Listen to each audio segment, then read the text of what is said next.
Okay, so welcome everybody to ARInsights' own actual live AR Connect site. So if you were, or if you were an analyst covering the analyst relations software and services industry, this is the actual live site that you come to research ARInsights to find information about our software and services solutions.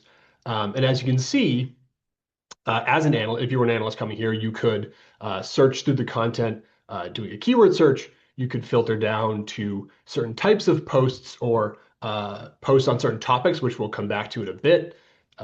If you were to find a post that you definitely needed to come back to because it's hyper relevant to your current research agenda, you can save posts, and then anything you save would be easily accessible here in this handy saved posts tab. If the information that you were looking for, you can't find it, you can always come up here to the Message AR Team button. So those are just some key elements of your experience if you were coming here as an analyst. Yeah, let me just check my notes, make sure I'm not missing anything. Yeah, so before I get the main reason I wanted to show you all our live site is because I would talk about some of the content we're publishing and the best practices that are guiding our content publishing, the things that you can take with you after today. Before I start showing some of the content, I just want to quickly circle back to two of the problems we just talked about with our fictional AR leaders, and just talk about how it is that our usage of AR Connect is keeping us from experiencing those same problems. So first, we had Nicole experience what we called the scale problem. The reason we don't experience that scale problem is because analysts know that this is the one-stop shop. This is the place to come to find information about ARInsights. Crystal and I don't have that issue that Nicole has of getting inundated with all those emails with requests for information, right? Analysts can come here, self-serve what they need, and be on their way. So that's the scale problem. And then Crystal, we'll get into talking about reporting and engagement metrics. So I'll let her circle back to the ROI problem. But I can also quickly talk about the accuracy problem that Linda was experiencing. And the reason we don't experience that accuracy problem is because unlike a document that was attached to an email 4 or 5 or 6 months ago, everything here can be updated and kept up to date. So there's, as long as analysts are coming here, and this is habitual, and this is the place they come to find information, there's no risk of them finding anything except what we want them to find. No risk of them finding anything except what they should be finding, as Crystal touched on with the quote from Wayne Kurtzman. So just wanted to make sure, didn't lose sight of the why we're here, the problems we're solving, and just talk through those. Now, the last thing I want to do before I hand things over to Crystal to show the back end, the admin experience, I do want to talk about some of the content we're publishing and talk about the best practices that you all can take with you. So the first thing I want to mention, and this is probably the most important, the one thing I would want you to take away in terms of publishing content, which is we are very deliberately, with the content we're publishing here, we're very deliberately solving for a variety of analyst use cases or needs. What do I mean by that? What I mean is we're thinking very carefully about the reasons an analyst might come here. And we're making sure that there's content to satisfy each of those use cases or needs. And I'll share some examples in a moment, but first, just on why this is so important, why this is something that I recommend, an exercise you also do, especially at the outset as you're getting ready to launch a site like this.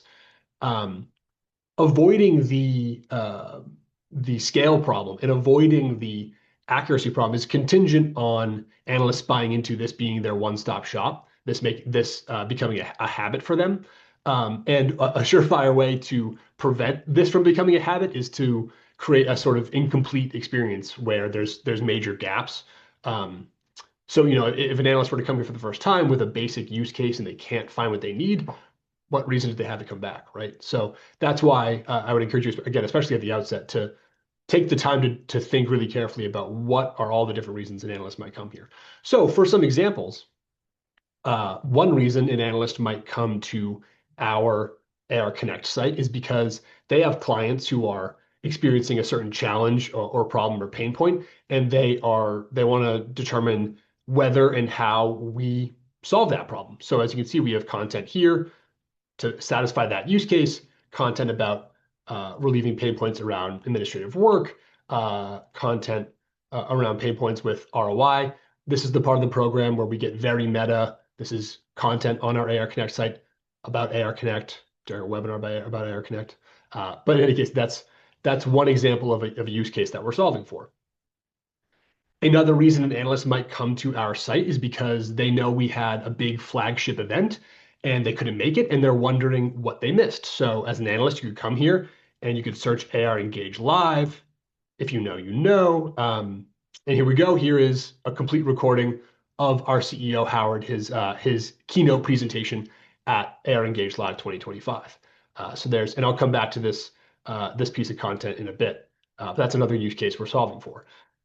Another reason an analyst might come to our site, they have a bunch of clients in a certain vertical, and they're wondering whether and how we support clients in that vertical. So again, you could come here and you could search cybersecurity, and here we have a case study. So another use case met with a piece of content. Another use case, or another reason an analyst might come to our site is because about all of their clients are concerned about the same trending topic. It's on all of their minds, and they're wondering what's ARInsights' do they have a take on this topic? And if they do, what is their take? So you could come over here to the filters and you could filter down, say that topic that's on everyone's mind is AI. You could filter down to posts about AI, and you can see there's a bunch here, and I'll just call out we've isolated a portion of that keynote that I mentioned earlier, Howard's keynote from AR Engage Live. We've isolated the portion where he articulated our view on AI and our view on how AI will impact analyst relations.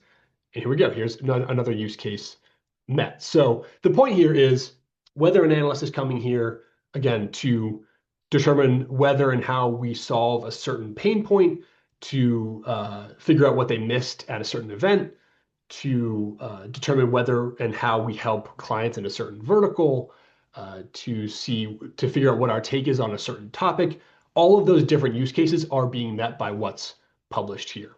So that was the main point there. The second best practice I wanted to call out that's informing how we're publishing content is we are making the most of a major content asset. And in our case, our major content asset is something I've already mentioned, which is our CEO Howard's keynote from AR Engage Live. If you were at AR Engage Live, you know that it's about 40 minutes in length. Howard covered a lot of ground, so it's our biggest content piece, and it's the one that we're spending time with, thinking about how can we repurpose this to meet as many use cases as possible. So as I already showed, the recording in and of itself is a piece of content that we're providing here.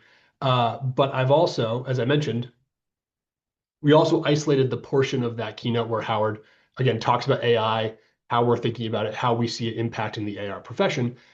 So this is showing how we've taken one major piece of content and we've repurposed it to satisfy multiple use cases without having to do any additional work. Another example is also part of that keynote. Howard spent a few minutes on RFI automation and the service that our agency provides called RFI Accelerator. So in this post about the RFI Accelerator service, I've included that segment of the keynote where he talks about this topic. So again, what I want to encourage everybody to try to do as much as they can is identify that major content asset or major assets and find as many ways as possible to repurpose it into multiple standalone pieces of content that can satisfy multiple analyst use cases. And the last best practice I wanted to call out before handing things over to Crystal for her part of the demo, I actually don't have to go anywhere for this one.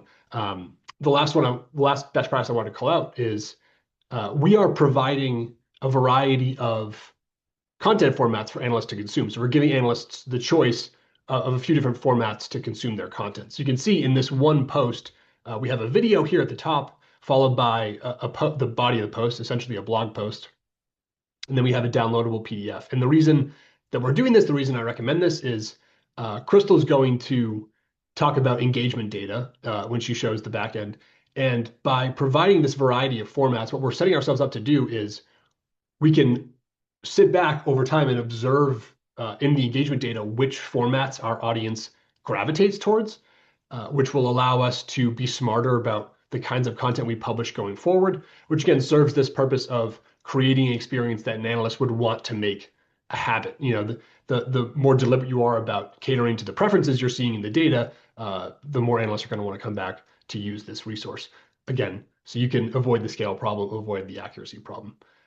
So Crystal, unless you have anything else that you want to mention for the folks who are here while we have the analyst POV, or do you have anything else you want to share? I think the only thing I want to share is we actually pushed this out to a few friendly analysts that were willing to give us feedback, and the feedback was really easy to log in, and they really like the design. They felt like it was beautiful and simple and really easy to use. And for me, music to our ears, because that is exactly what we were going for, is easy, simple, and not too bad on the eyes, right?